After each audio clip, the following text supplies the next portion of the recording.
नमस्कार, मैं हूं आपके साथ शुभांगी सिंह मिश्रा और आज का हमारा मुद्दा है राज्यसभा के चेहरे समीकरण के फेरे। छत्तीसगढ़ में राज्यसभा सदस्य के लिए बीजेपी और कांग्रेस ने अपने अपने पत्ते खोल दिए हैं। बीजेपी ने जहां लक्ष्मी वर्मा पर दांव लगाया तो वहीं कांग्रेस का भरोसा एक बार फिर फूलो देवी नेताम पर कायम रहा। क्यों दोनों दलों ने महिलाओं पर लगाया है दांव, क्यों गरमाई सियासत, आज इसी पर करेंगे चर्चा। लेकिन उससे पहले देखिए ये स्पेशल रिपोर्ट। छत्तीसगढ़ में राज्यसभा की 2 सीटों के लिए बीजेपी और कांग्रेस के उम्मीदवारों ने नामांकन दाखिल किया। संख्या बल के आधार पर बीजेपी और कांग्रेस को एक एक प्रत्याशी उतारने का मौका मिला। यह भी तय है कि दोनों सदस्य निर्विरोध चुने जाएंगे। बीजेपी की लक्ष्मी वर्मा और कांग्रेस की फूलो देवी नेताम ने एक तरह से शक्ति प्रदर्शन के साथ पर्चा भरा। लक्ष्मी वर्मा के नामांकन में मुख्यमंत्री विष्णुदेव साय, प्रदेश भाजपा अध्यक्ष किरण सिंह देव मौजूद रहे। वहीं कांग्रेस प्रत्याशी के नामांकन में नेता प्रतिपक्ष डॉक्टर चरणदास महंत और पीसीसी चीफ दीपक बैज शामिल हुए। पार्टी के जो बात है वो आपके माध्यम से जनता तक पहुंचाए और विपक्ष में रहते हुए पूरे जिम्मेदारी के साथ में हमने जनता की जो समस्या है उसको रखा और आपने देखा है तो मुझे लगता है मैं पार्टी के जो विश्वास है उस पर खरा उतरूंगी। भारतीय जनता पार्टी बोलती कुछ है करती कुछ है। और रही सवाल, हमको जब भी मौका मिला है, कांग्रेस की सरकार 5 साल तक थी, भूपेश जी की सरकार बहुत अच्छा काम की। अब ये लोग काम नहीं कर पा रहे हैं, कभी मुसवा को दोष दे रहे हैं, कभी किसको दोष दे रहे हैं, यही चल रहा है। नामांकन के लिए नामों की घोषणा आनंद फानंद में की गई। बीजेपी ने तो होली के ठीक एक दिन पहले लक्ष्मी वर्मा का नाम जारी किया, लेकिन कांग्रेस इस बार भी प्रत्याशी का नाम जारी करने में पीछे नजर आई। ठीक होली के एक दिन पहले बुधवार की रात कांग्रेस ने फूलो देवी नेताम को फॉर्म भरने को कहा, हालांकि लिस्ट बाद में आई। बीजेपी ने पार्टी की समर्पित कार्यकर्ता लक्ष्मी वर्मा पर दांव लगाया। इसे लेकर पार्टी में उत्साह है, लेकिन कांग्रेस में फूलो देवी नेताम को रिपीट किए जाने को लेकर भीतर खाने विरोध के स्वर सुनाई दे रहे हैं। इसे लेकर बीजेपी तंज भी कस रही है, तो वहीं लक्ष्मी वर्मा को बीजेपी ने 30 सालों का तोहफा दिया है, ये कहा जा सकता है। आज श्रीमती लक्ष्मी वर्मा जी राज्यसभा का नामांकन फाइल की है। हमारे माननीय और हम केंद्रीय नेतृत्व को बहुत बहुत धन्यवाद देते हैं कि उन्होंने लक्ष्मी वर्मा जी को राज्यसभा का प्रत्याशी बनाया और मातृशक्ति को महत्व दिया है। और श्रीमती लक्ष्मी वर्मा का एक लंबा अनुभव है और निर्विवाद रूप से इतने समय तक। फूलो देवी नेताम जी पिछले 6 साल लगातार सदन में आवाज उठाए हैं। आदिवासी नेता है, जमीन से जुड़कर आए हैं और छत्तीसगढ़ और आदिवासियों का हमेशा बात उठाए हैं। कहीं न कहीं दोबारा मौका मिलना मतलब उनका परफॉर्मेंस अच्छा रहा है, इसी का नतीजा, इसलिए पुनः बधाई। छत्तीसगढ़ में बीजेपी ने जहां मिशन 2028 को देखते हुए एक नए महिला चेहरे को सामने किया है, तो वहीं कांग्रेस बाहरी प्रत्याशी की जगह स्थानीय को प्रत्याशी बनाने की जद्दोजहद में उलझी रही। लेकिन नया चेहरा ढूंढ पाने में पार्टी तब भी नाकाम रही। अब दोनों प्रत्याशी और उनके चुने जाने का समीकरण प्रदेश की सियासत में कितना असर डालते हैं, ये देखने वाली बात होगी। गौरव शुक्ला, बंसल न्यूज, रायपुर। तो कुल मिलाकर ये कहा जाए कि 64 बीत चुकी है राज्यसभा चुनाव की और अब तो उम्मीदवार भी सामने आ चुके हैं दोनों ही राजनीतिक दलों के। लेकिन इस बीच बंसल न्यूज के कुछ सुलगते सवाल है। पहला सवाल तो यही है कि राज्यसभा उम्मीदवारों का चयन राज्य में नए समीकरणों का क्या संकेत माना जाए? क्या बीजेपी ने लक्ष्मी वर्मा को उम्मीदवार बनाकर सभी समीकरणों को साध लिया था? क्या बीजेपी ने कांग्रेस को महिला उम्मीदवार देने के लिए इसीलिए मजबूर कर दिया क्योंकि बीजेपी की वो प्रत्याशी थी जिन्हें ये माना गया कि एक आइडियल प्रत्याशी के तौर पर बीजेपी ने लॉन्च किया? आज इन्हीं सवालों के इर्द गिर्द रहेगी हमारी चर्चा। उससे पहले मिलिए हमारे आज के मेहमानों से। बीजेपी के वरिष्ठ नेता उमेश घोरमोड़े जी हमारे साथ जुड़ रहे हैं। उमेश जी, स्वागत है आपका। कांग्रेस के वरिष्ठ प्रवक्ता अभय नारायण जी हमारे साथ जुड़ रहे हैं। अभय जी, आपका भी स्वागत करती हूं। वरिष्ठ पत्रकार कौशल स्वर्णबेर जी हमारे साथ जुड़ रहे हैं। कौशल जी, आपका भी स्वागत है। कौशल जी, 2 महिला उम्मीदवार राज्यसभा में महतारी भारी है, निश्चित तौर पर हम देख रहे हैं और महिला उम्मीदवारों को अगर हम राज्यसभा की अगर इस बिसात पर देखें, जिस तरह से लगातार ये माना जा रहा था कि इस बार नए चेहरे हो सकते हैं, बीजेपी तो हमेशा सरप्राइज देती है, चौंकाती हम मानते हैं, लेकिन कांग्रेस के भीतर का एक लंबा मंथन चला, आला कमान से तमाम बैठकें हुई, दिल्ली के दौरे भी हुए और फिर अचानक वही चेहरा रिपीट कर दिया जाता है। क्या इसके पीछे वजह माना जाए? तो भाग्य जी देखिए, निश्चित तौर पर राज्यसभा सदस्य के लिए निश्चित तौर पर कांग्रेस के बीच काफी सारे नामों की चर्चा थी। इवन पूर्व मुख्यमंत्री, पूर्व डिप्टी सीएम, वर्तमान में प्रदेश अध्यक्ष और पूर्व के प्रदेश अध्यक्ष, तो कई 4, 5, 6 ऐसे नाम की चर्चा में रहे हैं कि ऐसा लग रहा था कि इनमें से किसी एक को राज्यसभा भेजा जा सकता है। जहां तक जातिगत समीकरण की बात करें तो निश्चित तौर पर यह भी तय माना जा रहा था कि या तो ओबीसी या फिर आदिवासी, दोनों में से किसी एक वर्ग को राज्यसभा भेजा जाएगा। और हुआ वही कि कांग्रेस ने निश्चित तौर पर आदिवासी को ही सेलेक्ट किया है। जहां तक भारतीय जनता पार्टी की बात है, जो महिला उम्मीदवार है लक्ष्मी वर्मा जी, निश्चित तौर पर काफी लंबा उनका अनुभव रहा है, काफी लंबा राजनीतिक अनुभव रहा है। महिला आयोग के वर्तमान में सदस्य, जिला पंचायत में काम कर चुकी हैं और काफी सौम्य चेहरा मानी जाती हैं। और भारतीय जनता पार्टी ये जानती है कि छत्तीसगढ़ में यदि किसी को साथ लेकर चलना तो सबसे बड़ा जो वर्ग है, पहला आदिवासी और दूसरा ओबीसी। आदिवासी समाज से निश्चित तौर पर मुख्यमंत्री विष्णु देसाई आदिवासी समाज से आते हैं और दूसरा जो सबसे बड़ा वर्ग ओबीसी, जो साहू, कुर्मी, यादव, बहुत सारे तमाम जो वर्ग आते हैं। तो कहीं कहीं भारतीय जनता पार्टी ये बताने की कोशिश में ये है कि हमारे साथ हम सभी वर्गों को साथ लेकर चलने का मादा रखते हैं और यही वजह है कि उन्होंने लक्ष्मी वर्मा जी का नाम प्रस्तावित किया और निश्चित तौर पर राज्यसभा बनकर जाने वाली है। तो जिस तरह से स्थिति जाति के समीकरण को देखें तो कांग्रेस के भीतर लगातार जो दूसरी बार यदि राज्यसभा के लिए फूलोदेवी नेताम को रिपीट किया गया तो कहीं कहीं ये भीतर खाने में जो विवाद की स्थिति थी, मुझे लगता है ये उसी का परिणाम है, क्योंकि बहुत सारे ऐसे नाम सामने आ रहे थे और जहां तक महिलाओं का नाम, किसी का कांग्रेस में महिला का नाम सामने नहीं आ रहा था। हाँ। जिनकी भी जो भी चर्चा में थे निश्चित और पुरुष वर्ग थे, चाहे भूपेश बघेल हो, चाहे टीएस सीधे हो, चाहे दीपक बैज हो, चाहे मोहन मरकाम हो, चाहे और भी दूसरे नाम हो, सभी पुरुष वर्ग से थे। तो कहीं कहीं जिस तरह से महिला उम्मीदवार भारतीय जनता पार्टी ने, तो कांग्रेस मजबूरन महिला को प्रत्याशी बनाने के लिए उनको मजबूर होना पड़ा। और जहां तक बात महिलाओं की भागीदारी की, तो निश्चित तौर पर छत्तीसगढ़ में देखेंगे महतारी वंदन योजना और बहुत सारी ऐसी योजनाएं और बीजेपी तो महतारी कल्याण वर्ष इसे घोषित कर चुकी है और इसलिए बीजेपी ने उस बात को ध्यान में रखते हुए एक ये कह सकते हैं संगठन से जुड़ी नेता, एक जमीन से जुड़ी नेता और 30 साल का जिन्हें एक्सपीरियंस रहा हो राजनीति का, एक ऐसे चेहरे को बीजेपी ने चुना। अभय नारायण जी, आप हमारे साथ मौजूद हैं, जरा बताइए।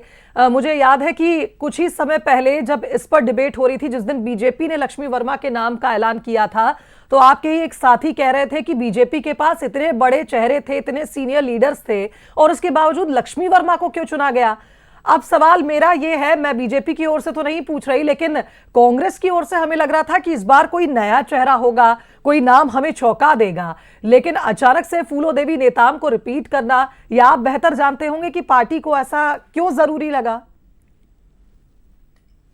देखिए तो भांगी जी, सबसे पहले तो मैं दोनों ही दल को इस बात की बधाई दूंगा कि 8 मार्च को महिला दिवस है जी, और उससे पहले छत्तीसगढ़ में मातृशक्ति को सम्मान मिला और दोनों ही दलों ने अपने प्रत्याशी महिला उतारा और लगभग राज्यसभा में जाना है दोनों ही प्रत्याशियों का तय। दूसरी बात, भारतीय जनता पार्टी की कार्य प्रणाली और कांग्रेस की कार्य प्रणाली की बात आप कर रही हैं और अभी ये बात भी आई कि कांग्रेस को मजबूर होना पड़ा। देखिए, कांग्रेस में तो फूलोदेवी महिला सांसद थी, 2020 में उनको बना दिया गया था, 6 साल के सांसद थी। हमने तो रिपीट किया है महिला को, मजबूर तो भारतीय जनता पार्टी को होना पड़ा। दूसरी बात, लक्ष्मी वर्मा जी बहुत ही नीचे पायदान से चल के ऊपर तक गई हैं, संगठन को समझती हैं, जानती हैं। उसी तरह फूलोदेवी नेताम भी बस्तर की एक बेटी जो सामान्य परिवार से आकर राज्यसभा के सांसद तक का सफर करती है और दोबारा मौका मिलता है, जबकि अनेक अनेक चेहरे थे, अनेक अनेक नाम थे, अनेक बातें भी आपस में चल रही थी। उसके बाद भी अगर हाईकमान ने और पार्टी ने और प्रदेश के सभी बड़े नेताओं ने उनके नाम पे सर्वसम्मति जताई है, तो निश्चित रूप से हमें ये कहना पड़ेगा कि कांग्रेस में महिलाओं का सम्मान है। दूसरा, वो बस्तर की आवाज के साथ साथ आदिवासी महिलाओं की आवाज, आदिवासियों की आवाज। तीसरा, वो छत्तीसगढ़ के तमाम मुद्दों को राज्यसभा में बहुत अच्छे ढंग से उठा चुकी हैं, तो परफॉर्मेंस भी उनका ठीक रहा है। तो ये सब चीजें कारण बनी है। और दूसरी बात, भारतीय जनता पार्टी के एक सांसद अभी हैं देवेंद्र प्रताप सिंह, उनका क्या उपयोगिता है, कब आपने नाम सुना, यहाँ तक कि लोग जानते भी नहीं है। तो लक्ष्मी वर्मा जी के रूप में मैं तो उम्मीद करता हूँ, प्रवक्ता साथी रही हैं, मैंने सैकड़ों डिबेट उनके साथ किया है। अब मुझे उम्मीद है कि जो देवेंद्र प्रताप सिंह है, उनके बजाय लक्ष्मी वर्मा जी भी जा रही है उनके साथ, तो कम से कम छत्तीसगढ़ की आवाज राज्यसभा में सुनाई देगी और उन मुद्दों को उठाएंगी। वो केंद्र और राज्य या सरकारों को नहीं देखेंगी, जनता को देखेंगी, उम्मीद की जा सकती है। और तो ये माने अभय जी की परफॉर्मेंस बेस्ड नाम है फूलो देवी नेताम, और इसीलिए उन्हें रिपीट किया गया क्योंकि वो राज्यसभा में मुद्दे को उठाती हैं और आदिवासी बेटी हैं, वो बस्तर की बेटी हैं, इन कारणों के चलते। और कोई कारण इसके पीछे नहीं है, क्योंकि लगातार बातें यही हो रही हैं कि क्या बीजेपी ने महिला उम्मीदवार ला दिया, इसलिए दबाव में कांग्रेस ने चुना है फूलो देवी नेताम को। चलिए मैं लौटूंगी आपके पास, उमेश जी हमारे साथ मौजूद हैं। उमेश जी, लक्ष्मी वर्मा जी को आपकी पार्टी राज्यसभा पहुंचा चुकी है, वो लक्ष्मी वर्मा जिन्होंने अपना सफर शुरू किया था वार्ड पार्षद के रूप में। निश्चित तौर पर मुझे लगता है कि उस दिन भी जब हम डिबेट में बैठे थे तो कांग्रेस की ओर से बधाई उनके लिए आई थी, और आज अभय जी ने भी कहा है कि लक्ष्मी वर्मा क्योंकि प्रवक्ता साथी रही हैं और कई बार डिबेट्स में रही, एक अच्छा चेहरा है जो राज्यसभा में जाएगा, मुद्दों को उठाएगा। लेकिन लगातार ये क्यों कहा जा रहा है, हो सकता है कि पहले से ही फूलो देवी नेताम पर विचार चल रहा हो कांग्रेस में, ऐसा क्यों कहा जा रहा है कि लक्ष्मी वर्मा को चूंकि बीजेपी ले आई इसलिए फूलो देवी नेताम को रिपीट किया गया? देखिए शुभांगी जी, सबसे पहले तो माननीय विष्णुदेव साय जी के नेतृत्व में छत्तीसगढ़ के सुशासन में जी महतारी गौरव वर्ष हम सभी मना रहे हैं, और ये पूरा वर्ष महतारी के नाम समर्पित है। और जिस प्रकार से कांग्रेस से भी और भारतीय जनता पार्टी से भी हम सबका नेतृत्व करने के लिए मातृ शक्ति को भेजा गया है, मैं दोनों ही दल की प्रत्याशियों को प्रणाम करता हूं, बहुत बधाई देता हूं। और साथ ही साथ जिस प्रकार से छत्तीसगढ़ में महतारी वंदन योजना या महतारियों के लिए, माताओं के लिए, महिलाओं के लिए तमाम योजनाएं चल रही हैं, ये बताता है कि छत्तीसगढ़, क्योंकि छत्तीसगढ़ महतारी पूरे देश के अंदर में जितने राज्य हैं वहां पर महतारी नहीं बोला जाता है, हम महतारी मानते भी हैं और महतारी के दर्जे के साथ अपने राज्य का सम्मान करते हैं। और उसी तर्ज में छत्तीसगढ़ की सरकार माताओं बहनों को आगे रख करके छत्तीसगढ़ का नेतृत्व कर रही है, ये हम सबके लिए गर्व का विषय है। और रह गई बात राजनीतिक वाद विवाद, आरोप प्रत्यारोप की, वरिष्ठ पत्रकार मौजूद हैं यहाँ पर, कौशल स्वर्णबेर जी ने, उन्होंने साफ तौर पे, क्योंकि वो अनुभवी पत्रकार हैं और लगातार कांग्रेस भाजपा तमाम बड़े नेताओं के संपर्क में रहते हैं, बहुत गंभीरता से गहराई से यहाँ की राजनीति को समझते हैं, उन्होंने एक बहुत महत्वपूर्ण शब्द का प्रयोग किया कि भारतीय जनता पार्टी ने पहले प्रत्याशी की घोषणा की और भारतीय जनता पार्टी के प्रत्याशी घोषित होने के बाद मजबूरन महिला प्रत्याशी को कांग्रेस को रिपीट करना पड़ा। फूलो देवी नेताम जी छत्तीसगढ़ की हैं, बस्तर से आती हैं, आदिवासी वर्ग को प्रतिनिधित्व करती हैं, बहुत अच्छी नेत्री हैं, लेकिन क्या कांग्रेस के भीतर खाने कुछ खिचड़ी पक रही थी क्या, या कांग्रेस के दाल में कुछ काला था क्या? क्योंकि लगातार जो नाम निकल करके आ रहे थे, चाहे पूर्व मुख्यमंत्री भूपेश बघेल जी का विषय हो, टी.एस. सिंहदेव जी का विषय हो, तमाम तरह के नाम निकल के आ रहे थे। यहां मेरा सवाल ये उठता है कि नेत्री फूलो देवी नेताम जी के अलावा कांग्रेस के पास क्या कोई ऑप्शन था क्या? मुझको लगता है कि कांग्रेस के पास कहीं कोई ऑप्शन नहीं था। इसलिए कहीं कोई ऑप्शन नहीं था क्योंकि कांग्रेस जैसे ही मंथन करती, जैसे ही प्रत्याशी बदल के नया प्रत्याशी लाती, कांग्रेस में तमाम लोग खाली बैठे हैं, कुछ जाना चाह रहे थे राज्यसभा जो नाम चला रहे थे, कुछ बचना चाह रहे थे कि अगले विधानसभा चुनाव की तैयारी कहीं राज्य की राजनीति से किनारे ना लगा दिया जाए। तो इस प्रकार की राजनीति कांग्रेस के अंदर चल रही थी। अब कांग्रेस जाने, लेकिन मैं एक छत्तीसगढ़िया होने के नाते दोनों ही दलों के निर्णय को लेकर यहां पर प्रसन्नता व्यक्त करता हूं और दोनों ही महिला प्रत्याशी को यहां पर बधाई देता हूं। चलिए ठीक है अभय जी, मजबूरी रही होगी आपकी। पिन पॉइंट सवाल अभय जी ने पिन पॉइंट सवाल किया था मुझसे, शुभांगी जी एक पिन पॉइंट सवाल कर लीजिए।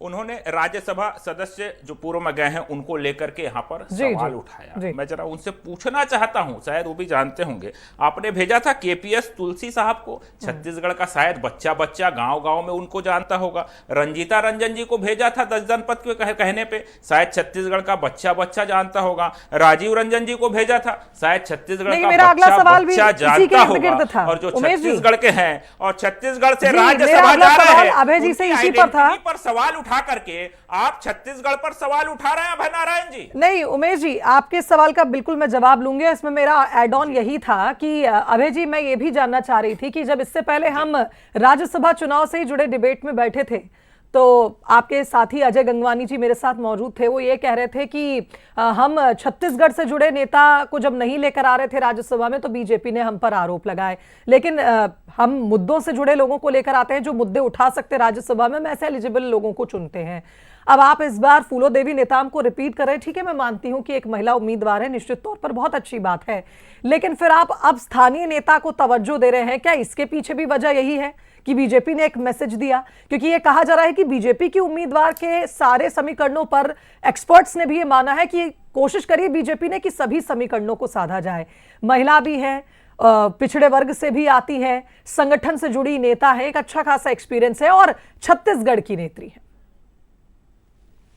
वांगी जी, राज्यसभा उच्च सदन है, राज्यसभा क्षेत्रीयता से परे है, राज्यसभा राज्य की सीमाओं से परे है, और राज्यसभा में दोनों ही राजनीतिक दल या मैं कहूं जितने राजनीतिक दल हैं ये देखते हैं कि उनके कोई वरिष्ठ नेता कहीं से चुन के ना आ पाए हो किसी राज्य से या लोकसभा से, तो उनको कम से कम राज्यसभा में भेजें ताकि वो पार्टी की आवाज बने, देश की आवाज बने, और जिस राज्य से जाते हैं वहां की बात तो उठाते ही है।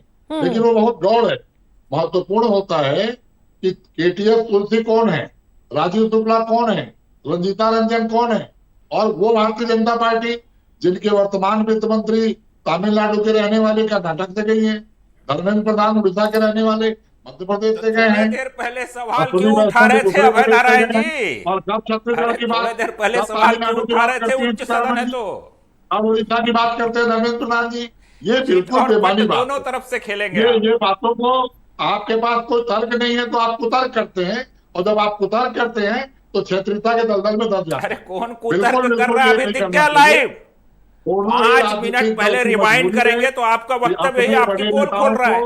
अपने योग्य नेताओं को दर्शक देखेंगे जरूर 5 मिनट पीछे करके राज्यसभा से भेजा जाए, और दोनों ही दल ऐसा करते हैं। मैंने परफॉर्मेंस की बात की, आपने कहा या अभी कहा गया है शुभांगी जी के द्वारा भी कि बहुत ऑप्शन नहीं था हाथ में, आपने भी कहा उमेश जी कि ऑप्शन नहीं था।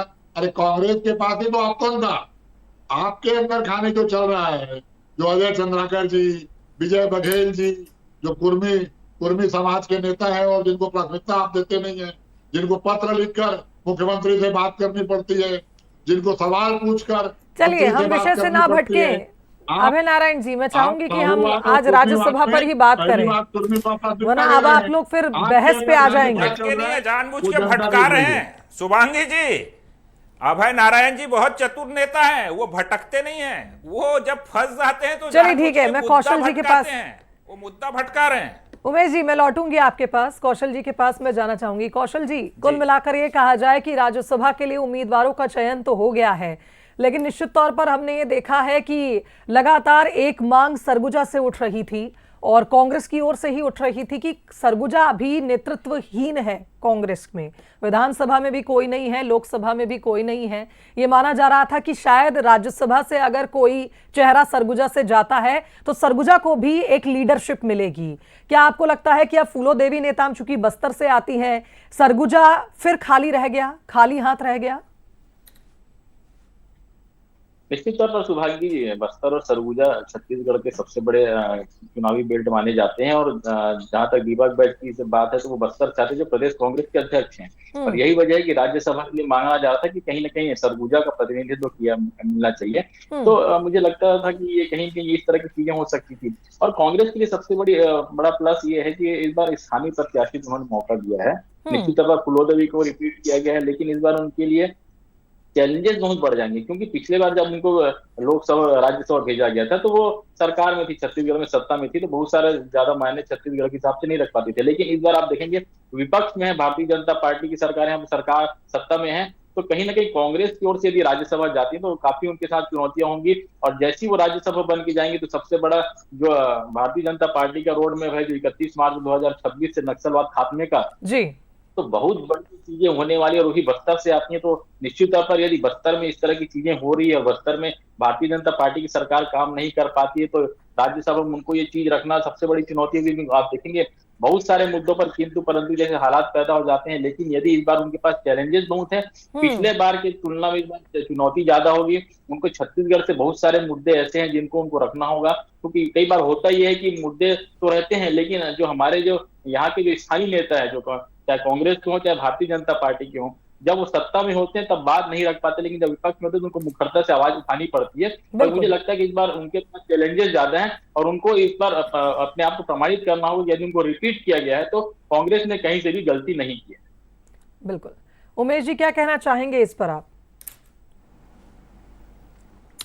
देखिए, ये बहुत ही दुख का विषय है कि सरगुजा जब कांग्रेस 5 वर्षों तक इस प्रदेश के अंदर में सरकार में रही तब भी सरगुजा के साथ किस प्रकार का सौतेला व्यवहार किया गया, चाहे विकास के कार्यों का विषय हो, नई योजनाओं को लाने का विषय हो या फिर और भी तमाम विषयों को आगे बढ़ाने का विषय हो। और ये सौतेला व्यवहार केवल सरगुजा क्षेत्र के नागरिकों, आम जनता के साथ नहीं बल्कि सरगुजा के कांग्रेस के कार्यकर्ताओं और नेताओं के साथ भी किया गया। अब कांग्रेस के अंदर खाने क्या विषय है, क्यों सरगुजा को इस प्रकार का व्यवहार झेलना पड़ रहा है? कहीं पूर्व मुख्यमंत्री और पूर्व उप मुख्यमंत्री का खामियाजा आज भी सरगुजा तो नहीं भुगत रहा है। इस बात को जरा कांग्रेस को ठीक करना चाहिए और सरगुजा को भी राजनीतिक परिदृश्य में बराबर का अवसर एक राष्ट्रीय राजनीतिक दल होने के नाते कांग्रेस को देना चाहिए, क्योंकि चाहे सरगुजा का विषय हो, बस्तर का विषय हो या तमाम मैदानी इलाके हो, इन सबसे मिलकर के हमारा प्यारा छत्तीसगढ़ बनता है।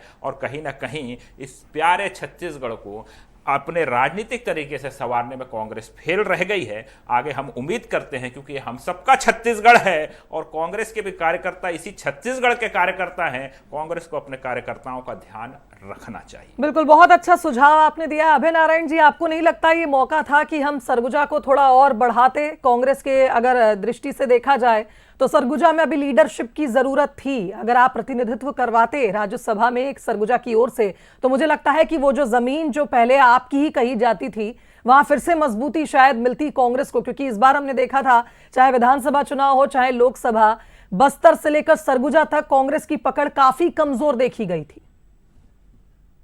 देखिए, सरगुजा हमारी प्राथमिकता में है। जोड़ दीजिएगा इसमें, कहीं आने वाले समय में प्रदेश अध्यक्ष तो नहीं देंगे सरगुजा से? हमारे बहुत ही महत्वपूर्ण नेता ऐसी चर्चा थी, सिंह देव जी वहां पर सरगुजा के ही हैं। पूर्व मंत्री अमरजीत भगत सरगुजा से ही हैं और सरगुजा हमारे लिए आज भी कार्यकर्ताओं के, नेताओं के दृष्टिकोण से भरा पूरा है। लेकिन सरगुजा की स्थिति क्या है? सरगुजा में जो हॉकी टीम है वो सरगुजा अडानी हॉकी टीम कहलाती है। सरगुजा में जो फुटबॉल टीम है वो सरगुजा अडानी फुटबॉल टीम कहलाती है। सरगुजा में जो आपने मंत्री बनाया है वो अडानी मंत्री कहे जाते हैं। तो हम देख रहे हैं कि सरगुजा को आप किसके हाथों सौंप रहे हैं। तो अगर आप चिंता कर रहे हैं कि कांग्रेस का नेतृत्व उभरे, तो उमेश जी मैं आपका स्वागत करता हूं कि आप भी चिंतित हैं कि सरगुजा अडानी के हाथों न जाए, कांग्रेस का नेतृत्व वहां रहे। और कांग्रेस का गाना तो अब तक राहुल जी गुनगुनाते थे। दूसरी बात, उस धुन को और बीट को आप कैसे पकड़ लिए अभय नारायण जी? अच्छा बीट पकड़े। आपकी भावनाओं की कदर कर रहा हूं कि आप सरगुजा को अडानी से बचाने की चिंता कर रहे हैं और अडानी से कांग्रेस ही बचाएगी। मैं आपका स्वागत करता हूं। अभय नारायण जी, यहाँ मेरा भी एक सवाल है आपसे। अभय नारायण जी, मेरा भी एक सवाल है। राज्यसभा नहीं भेजे, उद्योग जगत को राजनीति में अगर आप मिलाना भी चाह रहे हैं, तो मेरा सवाल यह है कि क्या कांग्रेस ने फिर गिव अप कर दिया है सरगुजा में? आप वहां पर नेतृत्व तो बनाइए, आप एक लीडरशिप तो क्रिएट करिए, वो तो आपका पुराना गढ़ रहा है, आप कैसे छोड़ सकते हैं? हमारे लीडर है, अमरजीत भगत हमारे लीडर है, शशि सिंह लोकसभा लड़ी, केवल 50,000 पे आई, हमारे लीडर है। कोई लीडरशिप की कमी सरगुजा में नहीं है, इसलिए जीरो पे आंकड़ों में। और आपके सांसद कौन है? कांग्रेस से गए हुए चिंतामणि महाराज, आपके पास नेता नहीं थे। आपके मंत्री राजेंद्र अग्रवाल कौन है? कांग्रेस से गए हुए राजेंद्र अग्रवाल, आपके पास नेता नहीं थे। नेतृत्व की कोई कमी नहीं को है। तसल्ली देने के लिए ख्याल अच्छा है गालिब, बड़ा तसल्ली अच्छा देते हैं आप भाई। तो कांग्रेस भी बचाएगी। दूसरी बात, मैं बस्तर पे आता हूँ जी। कांग्रेस की प्राथमिकता में बस्तर है। आपने तो सौंप दिया बस्तर से एनओसी दे के। राजस्थान में किसका मुख्यमंत्री है? एनओसी दे के आपस में सेटिंग करके सौंप दिया। चलिए, आप लोगों की ये बहस मुझे बता रही है कि नए सियासी समीकरण अब छत्तीसगढ़ में देखने को मिलेंगे, क्योंकि राज्यसभा से 2 महिला उम्मीदवार अब मैदान में हैं। लेकिन अब देखना होगा कि किस तरह से आगे इस मामले पर प्रदेश की सियासत पर असर पड़ेगा, क्योंकि दोनों ही दल ये बात मान रहे हैं कि महिला प्रत्याशियों को मैदान में लाकर एक बहुत अच्छा काम हुआ है। लेकिन कांग्रेस से सवाल तो अभय नारायण जी बनेगा ही कि आखिर क्यों फूलो देवी नेताम के चेहरे पर आपने दोबारा भरोसा जताया है, क्योंकि आपकी लिस्ट को लेकर, आपके नामों को लेकर लगातार चर्चाएं थी। फिलहाल बहुत शुक्रिया आप तीनों मेहमानों का हमारे साथ इस डिबेट में जुड़ने के लिए। तो इसी के साथ आज का मुद्दा में फिलहाल इतना ही। मुझे दीजिए इजाजत, देखते रहिए बंसल न्यूज। नमस्कार।